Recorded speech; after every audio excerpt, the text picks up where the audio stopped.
মানে যায়। আমি আরম্ভ করিতেছি সেই মহান আল্লাহ তাআলার পাক দরবারে শুকরিয়া জ্ঞাপন করে, যিনি আপনাকে আমাকে 18,000 মাখলুকাতকে অত্যন্ত দয়া করে, অত্যন্ত মায়া করে সৃজন করেছেন এবং সুন্দরভাবে বেঁচে থাকার তৌফিক দান করেছেন। সেই মহান আল্লাহ তাআলার দরবারে শুকরানা আদায় রাখতে একবার জোরে সোরে সকলে বলি আলহামদুলিল্লাহ।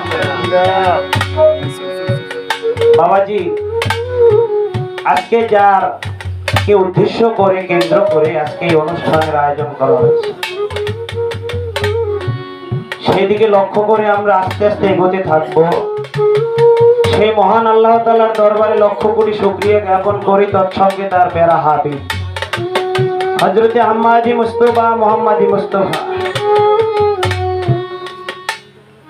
সাল্লাল্লাহু আলাইহি সাল্লামের পাক রওয়াজে আমার ভক্তি চুম্বন রেখে ভক্তি রাখি। আহলে বায়াত আহলে বায়াত আহলে বায়াত পাক পাঞ্জাতনের 5টি পবিত্র দেহের প্রতি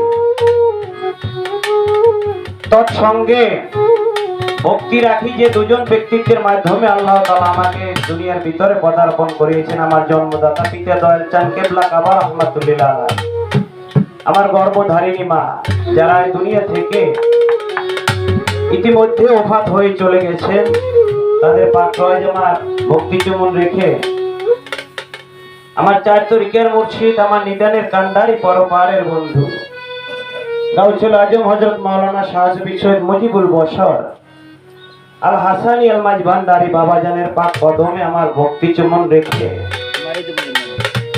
মাঝভান্ডারের দরবারে যত আওলাদগণ শায়িত রয়েছেন, আহমদুল্লাহ শাহ বাবা ভান্ডারি, গোলাম রহমান গাউসে জামান শফিউল বশর, অন্যান্য সকল ইশায় শ্রেণী মতে আমার ভক্তি চুম্বন রেখে যাদের নাম স্মরণে আজকে অনুষ্ঠান, বাবা ভান্ডারির আওলাদেরা, আমি জানতে পারলাম এখানে বাবা ভান্ডারির ভক্তবৃন্দ যারা রয়েছেন তারা অত্যন্ত কষ্ট করে আজকে অনুষ্ঠানের আয়োজন করেছেন। তার সঙ্গে তাদের কাছাকাছি থেকে অন্যান্য তরিকার অন্যান্য দরবারের যত আশেকান জাকরান ভক্ত ভাইয়েরা সাহায্য সহযোগিতা করেছেন, সকলের পাক দরবারে আমি অধম জসিম চাঁদ দরবারের পক্ষ থেকে ভক্তি রাখি।